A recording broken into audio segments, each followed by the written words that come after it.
오늘부터 우리가 함께 나눌 말씀들, 이 여호수아의 남은 부분을 좀 살펴보게 될 것입니다. 그래서 오늘은 우리가 여호수아 22장 1절부터 9절까지 말씀 같이 살펴보도록 하겠습니다. 여호수아 22장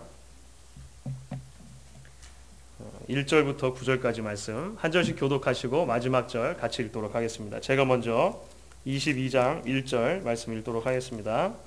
그때 여호수아가 르우벤 사람과 갓 사람과 므낫세 반 지파를 불러서 그들에게 이르되 여호와의 종 모세가 너희에게 명한 것을 너희가 다 지키며 또 내가 너희에게 명한 모든 일에 내 말을 너희가 청종하여 오늘날까지 날이 오래도록 너희가 너희 형제를 떠나지 아니하고 오직 너희 하나님 여호와의 명하신 그 책임을 지키도다.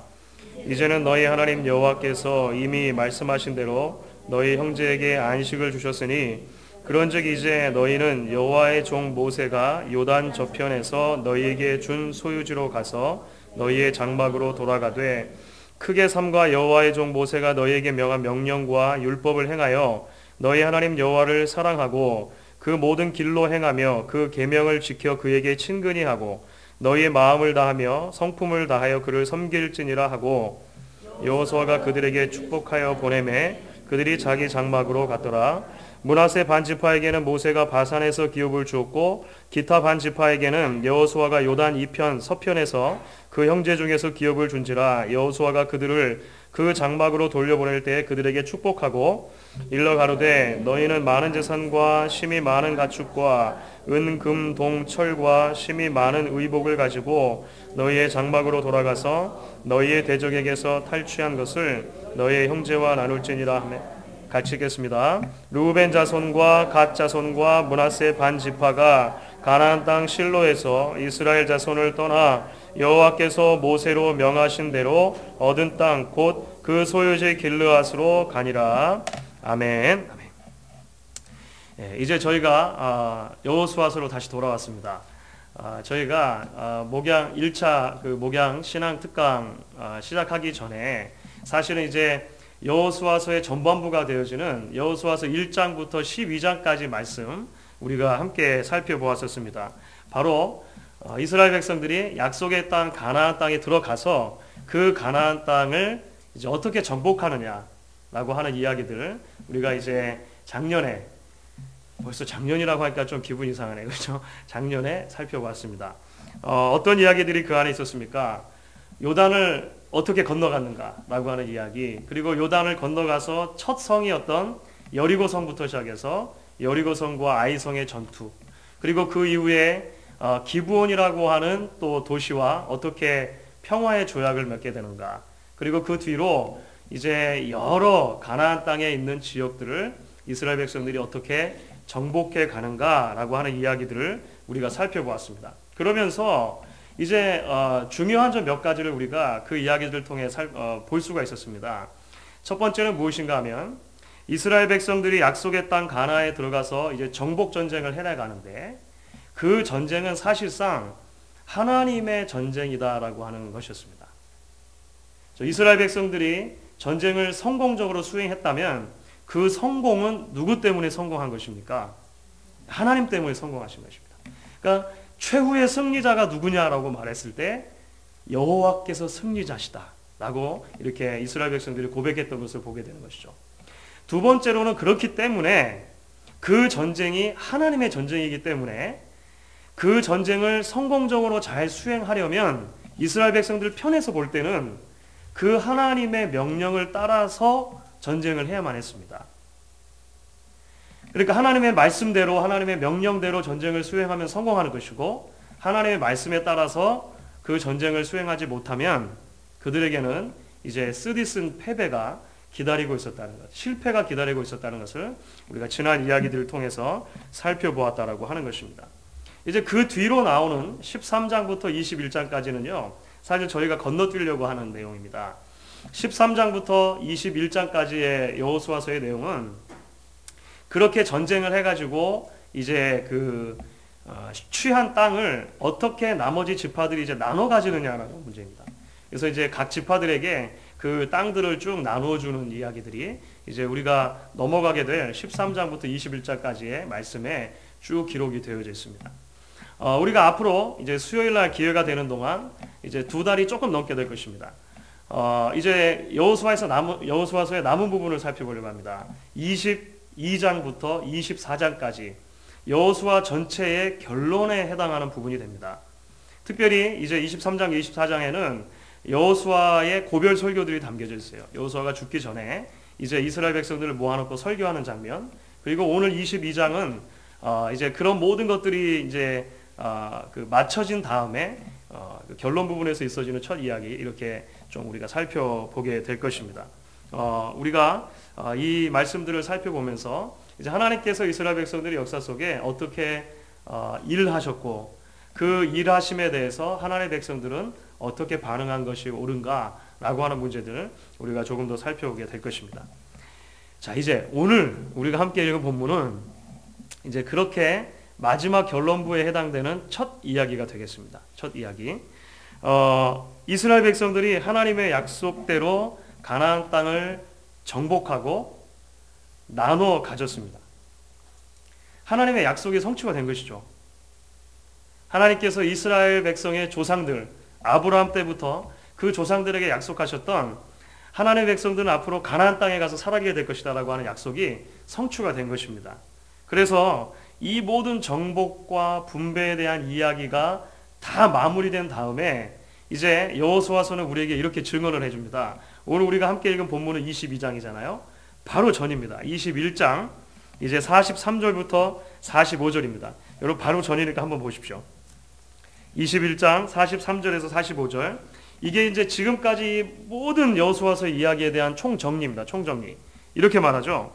여호와께서 이스라엘의 열조에게 맹세하사 주마하신 온 땅을 이와 같이 이스라엘에게 다 주셨으므로 그들이 그것을 얻어 거기 거하였으며 여호와께서 그들의 사방에 안식을 주셨으되 그 열조에게 맹세하신 대로 하셨으므로 그 모든 대적이 그들을 당할 자가 하나도 없었으니 이는 여호와께서 그들의 모든 대적을 그들의 손에 붙이셨습니다. 여호와께서 이스라엘 족속에게 말씀하신 선한 일이 하나도 남음이 없이 다 응하였더라. 사실 굉장히 놀라운 말씀인데요. 저희가 이제 시간이 지난 마지막으로 여호수아서를 살펴본 게 벌써 작년이니까 좀 이제 기억이 가물가물하시죠. 사실 굉장히 놀라운 일입니다. 사실 그래서 여호수아서를 이제 연구하는 학자들은 그 21장의 45절 여호와께서 이스라엘 족속에게 말씀하신 선한 일이 하나도 남음이 없이 다 응하였더라. 이것이 여호수아 전체의 요절이라고도 이야기를 합니다. 그러니까 하나님께서 약속하셨던 말씀이 완전히 성취되었다라고 하는 것에서 이제 이야기를 끝내는 것이죠. 오늘 본문의 말씀은 이 이야기 다음에 곧 이어지는 말씀입니다. 이렇게 하나님의 약속대로 약속의 땅 가나안을 완전히 정복하고 이제 나누어 가지게 되었습니다.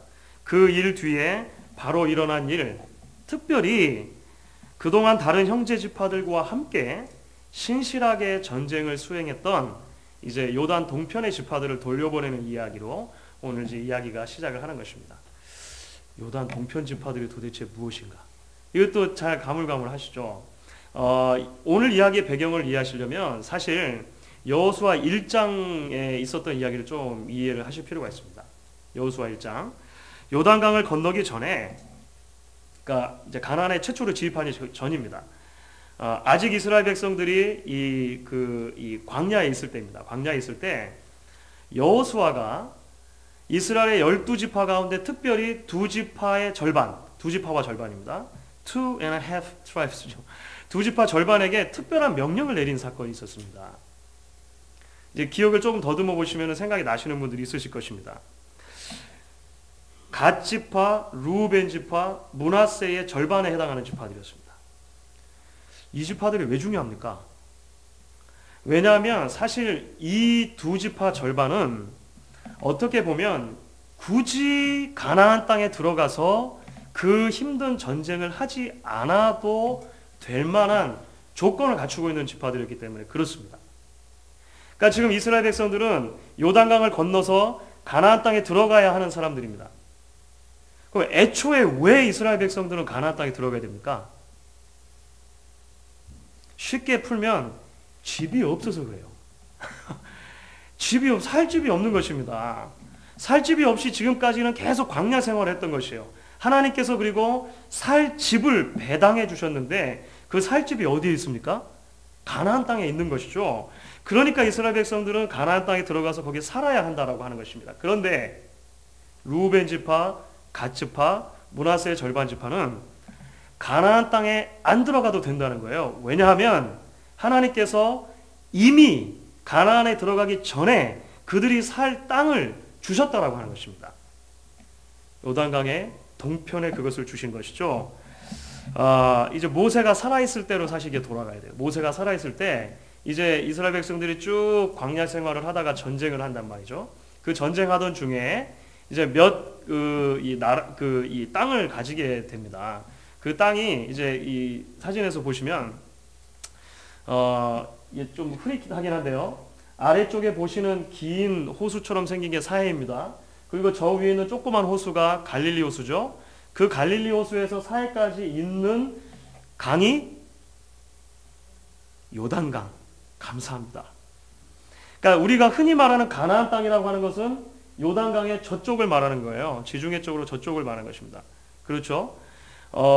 그런데 여기 보시면 오른쪽에 보시면 므낫세, 갓, 루벤이라고 하는 요만큼의 지파들은 요단강의 오른쪽에 지금 살고 있는 것처럼 돼 있지 않습니까? 왜냐하면 이스라엘 백성들이 처음에 이 진입을 할 때 이 밑으로 이렇게 진입을 해 들어간 것입니다. 그래서 사해 바로 위쪽에서 이제 이렇게 요단강을 건너가게 되는데요. 이렇게 올라가다가 그 나라를 지나가려고 한 것입니다. 이 나라를 지나가려고 할 때 남쪽에는 시혼이라고 하는 왕이 있고 북쪽에 옥이라고 하는 왕이 있었어요. 우리가 그냥 지나가자. 우리는 가나안 땅까지만 가면 된다라고 했는데 길을 안 내주는 거예요. 길을 안 내주니까 어떡합니까? 싸워야죠. 뭐 어떡합니까? 그쪽에서 먼저 싸움을 걸어오니까 싸운 거예요. 근데 싸웠는데 이겼어요. 하나님이 함께 하시니까 이긴 거죠. 그래가지고 그 땅이 이게 공으로 남게 된 것입니다. 다른 지파들에 비해서 재물이 많았고 인구수가 많았던 이 두 지파와 절반이 모세에게 부탁한 거죠. 우리는 그냥 여기 사는 게 좋겠습니다. 언제 우리가 이 수많은 가축과 가족들 다 데리고 요단을 또 다 건너가겠습니까? 우리는 그냥 여기서 살겠습니다. 이렇게 한 거죠. 모세가 한 가지 조건을 달고 그들에게 허락을 해줍니다. 그 한 가지 조건이 뭐였죠? 그렇죠. 전쟁에 동참하라는 것입니다.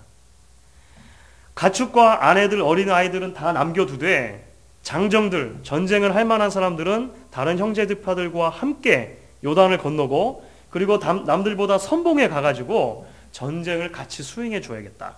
이렇게 이야기를 한 것이죠. 그래서 이제 그 약속을 받아들이고 이제 이 땅을 기업으로 주게 된 것입니다.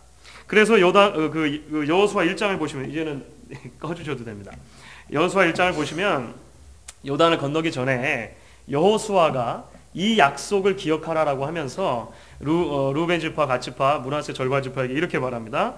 1장 14절부터 15절입니다. 너희 처자와 가축은 모세가 너희에게 준 요단 이편 땅에 아까 이쪽입니다. 머무르려니와 너희 용사들은 무장하고 너희 형제보다 앞서 건너가서 그들을 돕고 여호와께서 너희로 안식하게 하신 것 같이 너희 형제도 안식하게 되며 그들도 너희 하나님 여호와께서 주시는 땅을 얻게 되거든 너희는 너희 소유지 곧 여호와의 종 모세가 너희에게 준 요단 이편 곧 해 돋는 편으로 돌아와서 그것을 차지할지라 이렇게 명령을 한 것입니다. 그래서 모세에게 했던 약속 여호수아의 명령 지켜가지고 이제 이 두 지파 절반이 함께 그 장정들이 함께 건너가가지고 전쟁을 쭉 수행한 것이죠. 오랜 시간이 흘렀습니다. 오랜 시간. 그렇죠. 1장부터 12장까지 가고 나중에 13장부터 다시 이제 분배해주는 이야기 이런 모든 시간이 다 지나간 거예요. 오랜 시간이 지난 뒤에 드디어 때가 되었습니다. 그 시간이 정확히 얼마인지는 알 수 없지만 상당한 시간이 흘러가지고요. 이제 그 정복과 분배가 완결이 된 것이죠. 이때 여호수아가 이제 나이가 굉장히 많아졌는데요. 여호수아가 잊어버리지 않고 이 르우벤 지파, 갓 지파, 므낫세 절반 지파에게 이제 소집 해제 명령을 내리는 거죠. 고향 앞으로. 소집 해제라는 이 전문 용어를 아실란가 모르겠네요. 예, 그 방위들이 군대를 계속 다니다가 이제 그만 군대 와라 할 때 현역들께서는 제대하지만 방위들은 소집 해제잖아요. 제가 소집 해제를 당해가지고 아는 거예요. 그거는 당해봐가지고 그만 와라 하는 것입니다. 그러니까 르우벤 지파, 갓 지파, 므낫세 절반 지파에게 이제는 전쟁 그만해도 된다. 다 끝났으니까 고향 앞으로 이렇게 해주는 것이죠. 그래가지고 오늘 우리가 함께 읽은 말씀이었죠. 22장에 2절부터 4절까지 말씀에서 그 소집 해제 명령을 이렇게 주는 것입니다. 그들에게 이르되 여호와의 종 모세가 너희에게 명한 것을 너희가 다 지키며 또 내가 너희에게 명한 모든 일에 내 말을 너희가 청종하여 오늘날까지 날이 오래도록 너희가 너희 형제를 떠나지 아니하고 오직 너희 하나님 여호와의 명하신 그 책임을 지키도다. 이제는 너희 하나님 여호와께서 이미 말씀하신 대로 너희 형제에게 안식을 주셨으니 그런즉 이제 너희는 여호와의 종 모세가 요단 저편에서 너희에게 준 소유지로 가서 너희 장막으로 돌아가되. 끝. 소집 해제. 이제 집으로 돌아가라. 고향 앞으로 이렇게 해준 것입니다. 여호수아가 그들을 돌려보내면서 그들의 수고를 인정해주는 말씀을 잊지 않죠. 그렇죠. 자신의 가족들을 요단 동편에 남겨두고 그 오랜 시간 동안 희생과 수고를 마다하지 않고 형제 지파들과 함께 싸워줬던 이 수고를 다 인정하고 또 나중에 보게 되면 그래서 여기서 전리품을 얻었던 거 다 가지고 가라. 그래서 가족에게로 돌아가라. 이렇게 이야기를 해주는 것입니다. 특별히 오늘 3절 말씀에 보면 여호수아가 이렇게 말하죠. 하나님 여호와께서 명령하신 그 책임을 너희가 다 지켰다. 저는 사실 이 책임이라는 말씀을 들으면서 굉장히 은혜가 되었습니다. 책임. 사실 오늘 본문의 아주 핵심 단어 중에 하나가 됩니다. 이 본래 그 지키다, keep 또는 돌아보다, guard라고 하는 그런 의미를 가진 동사에서 파생이 됐습니다. 책임. 무엇이 도대체 이 지파들에게 하나님께서 맡겨주신 책임이었습니까? 형제 지파들에 대한 의무로서의 책임을 말하는 것이죠. 이 책임이라는 말 속에 지금 어떤 단어들이 숨어 있습니까? 자신들에게는 이미 기업이 분배되었고 편안과 안전이 보장되어 있음에도 불구하고 다른 형제 지파들에게 그 안전이 주어지기 전까지는 자신들이 마땅히 누려야 할 안전과 평안을 포기해야만 하는 불편함을 감수하는 책임이었다고 하는 것입니다. 동시에 자신의 집과 처자식을 오랜 시간 떠나 있는 것을 감수해야만 하는 희생이 수반되는 책임이었다고 하는 것입니다.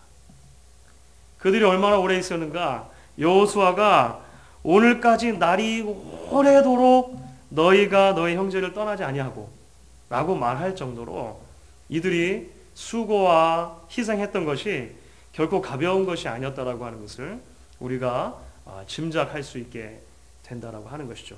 사랑하는 성도 여러분, 저는 이제 이 말씀이 한 해를 시작하는 시점에 서 있는 우리 모두에게 많은 것들을 생각하게 해준다라고 그렇게 봅니다. 신앙은 개인적인 것이지만 신앙 생활은 공동체적인 것입니다. 이것을 깨닫는 것이 굉장히 중요한 신앙의 비밀 중에 하나입니다. 예수를 주로 고백하는 믿음, 개인적인 것이죠. 우리가 하나님 앞에서 개별적으로 예수 그리스도를 주로 고백하고 예수님이 나의 주인이십니다. 이렇게 믿음으로 받는 것입니다. 그러니까 믿음의 고백은 개인적인 것이에요. 그러나 그 믿음을 붙들고 예수님의 주되심을 실제로 인정하면서 사는 것은요, 공동체 안에서 가능한 것입니다.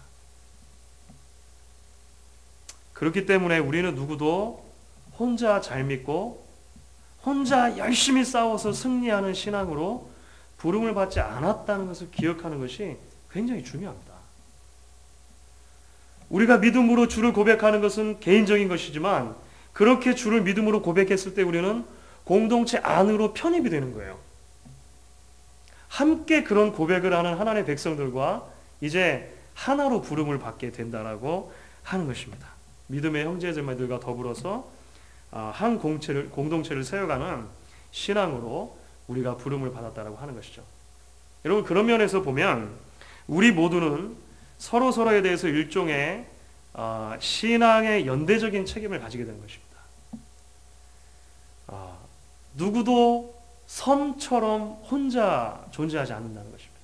성경을 탈탈 털어봐도 혼자 믿는 신앙에 대해서 아는 바가 없다라고 하는 것 굉장히 중요하다라고 하는 것입니다. 우리는 개인주의가 만연하고 있는 그런 시대를 살아갑니다. 그렇죠? 심지어 교회에서조차도 진정한 의미에서 희생과 나눔을 찾아보기가 힘들어졌습니다. 많은 경우에 있어서 자신의 가정과 자신의 직장과 자신의 꿈이라고 하는 것이 삶 속의 가장 우선순위를 차지하게 될 때가 많은 것을 우리가 보게 되어집니다. 이런 시점에서 요단 동편 지파들이 보여준 모습은 우리에게 많은 도전 준다라고 하는 것이죠.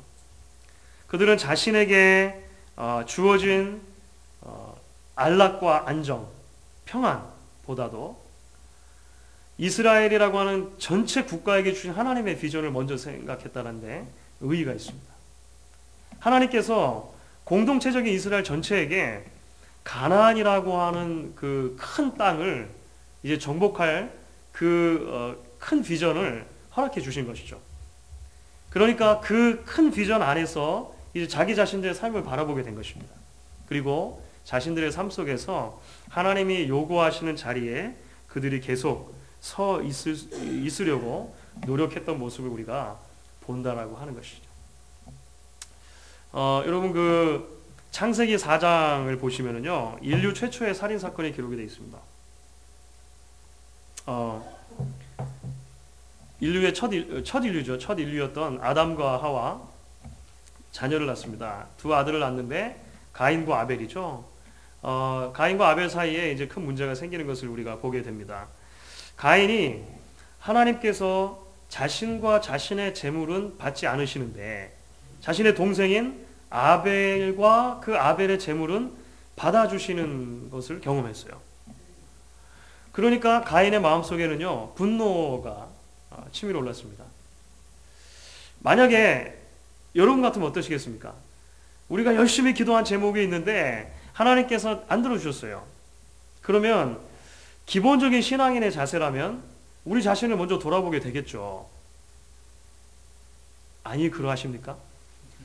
막 억울하시고 간혹 그럴 수도 있습니다만 대개는 우리 자신을 돌아보게 될 것입니다. 그런데 이 가인이 하나님께서 자신과 자신의 재물을 받지 않고 아벨과 아벨의 재물을 받으셨다는 사실에 굉장히 분노하면서 자신을 돌아볼 여력이 없었어요. 오히려 그 가인이 아벨에 대해서 그 질투를 하게 되어집니다. 그렇죠? 그리고 자신의 동생 아벨에 대한 그 분노가 너무나 커진 나머지 계획을 세우는 것입니다. 그래서 아벨을 살해를 하게 되죠. 그래서 들에 아벨과 자신만 있을 때 그 아벨을 쳐서 죽이게 되어집니다. 인류 최초의 살인 사건이에요. 인류 최초의 살인 사건이 예배하다 생겨요. 예배하다가. 그렇죠. 예배의 자리에서 실망하고 그 실망이 연결되어져서 살인하게 되는 것입니다. 하나님께서 이제 그 가인을 찾아가셔서 가인에게 일의 자초지종을 묻는데 그 장면이 굉장히 재미있습니다. 창세기 4장 9절에 보시면 이렇게 돼 있어요. 여호와께서 가인에게 이르시되 내 아우 아벨이 어디 있느냐? 그가 가로되 내가 알지 못하나이다. 내가 내 아우를 지키는 자니까. 이렇게 말합니다. Am I my brother's keeper? 내가 내 아우를 지키는 자입니까? 이렇게 하나님 앞에 거꾸로 묻죠. 여기서 사용된 지키다라고 하는 동사가 여호수아 22장 3절에 사용된 책임이라고 했을 때 그 어원이 되는 동사가 되는 거예요. 지키다. 그러니까 이것을 여호수아 식으로 풀면 어떻게 되겠습니까? 내가 왜 내 동생에 대한 책임을 져야 합니까? 이렇게 말하는 거죠. 왜 하나님 나한테 책임을 물으시는데요? 이렇게 지금 항변하고 있다라고 하는 것입니다. 사랑하는 성도 여러분, 목양교회라고 하는 한 공동체를 섬기는 우리에게 하나님께서 형제와 자매들에 대한 이 신앙의 연대적인 책임을 주셨다는 사실을 여러분 믿으십니까? 이 사실 굉장히 중요한 것입니다. 새해가 되어서 우리가 지난 주일에 교회 안에서 여러 모양으로 교회를 섬기실 청지기들을 세웠습니다. 그리고 이번 주에는 우리가 이제 그 청지기 세미나를 그 일꾼들 세미나를 토요일 날 하게 될 것입니다. 한 사람이 교회의 모든 일을 감당할 수 없기 때문에 서로가 일을 나누고 또 협력해서 하나님의 교회를 세워가는 것이죠. 그런데 여러분, 하지만 동시에 우리가 청지기로 세움을 받고 세움을 안 받고 하기 이전에 훨씬 더 근본적인 부분이 있습니다.